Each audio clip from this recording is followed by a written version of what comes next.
बिस्मिल्लाहिर्रहमानिर्रहीम।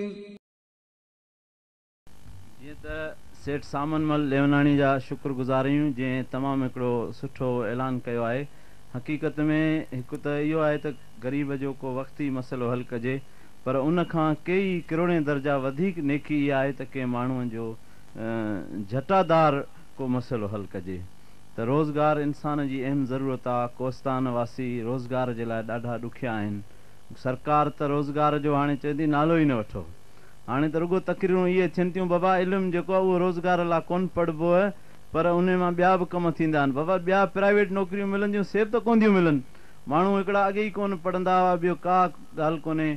माशाअल्लाह असां वटि नूरियाबाद सॼो कारखाननि मां भरियो पियो आहे, नवां कारखाना खुलनि पिया, पर कोस्तान वासियुनि लाइ के रोज़गार जा ज़रिया थियनि। सरकार खे बि हिन हेॾे वॾे प्लेटफार्म, हेॾे वॾे जशन खे असां इहा सरकार वटि बि गुज़ारिश कंदासीं त कोस्तान वासियुनि खे रोज़गार ॾिनो वञे। ख़ासि करे जॾहिं जामशोरे खे ज़िले जो दर्जो ॾिनो वियो आहे त जेके नयूं भर्तियूं थियनि उन में कोस्तान खे ख़ुशूसी अहमियत ॾिनी वञे ऐं कोस्तान जे ग़रीब माण्हुनि खे रोज़गार ॾिनो वञे।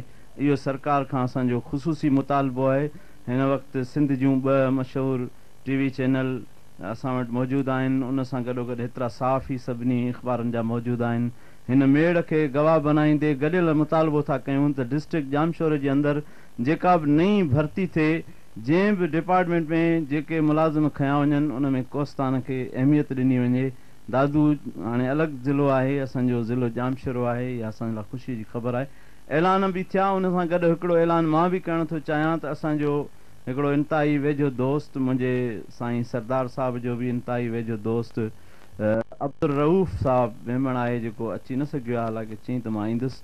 उन जे तरफ़ां बि हर घोट जे लाइ नगद 500 रुपयनि जो इनाम आहे, जेको हिकु अधु हाणे थोरी मुख़्तसिर तक़रीर रहे थी, पोइ सदारती ख़िताब आहे, उन खां पोइ डॉक्टर साहिब जे हथां इनशाअल्लाह इन्हनि घोटनि खे उहे 500 रुपयनि जो हदियो बि ॾियारिबो, त कम अज़ कम इहो सामान सां गॾोगॾु अचण वञण जे ख़र्च जो बंदोबस्तु वीचारनि ग़रीबनि जो थी वञे।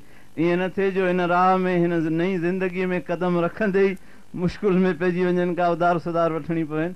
सो इहो इंतिज़ाम बि अलाह सां करायो आहे, इनशाअल्लाह उमेद अलाह बहितर कंदो। मां हाणे ग़रीब संदन वड़ जो हिन महफ़िल खे रौनक ॾिनऊं ऐं हिकिड़ो ऐलान बि कयो अथनि त इन्हनि सभिनी घोटनि जे लाइ मुंहिंजे तरफ़ां 5,000 जी ख़र्ची 5,000 खे टेहरी में विराए इनशाअल्लाह इहा बि हुननि खे हिकिड़ी शादीअ जी ख़ुशी जी ख़र्ची ॾिबी।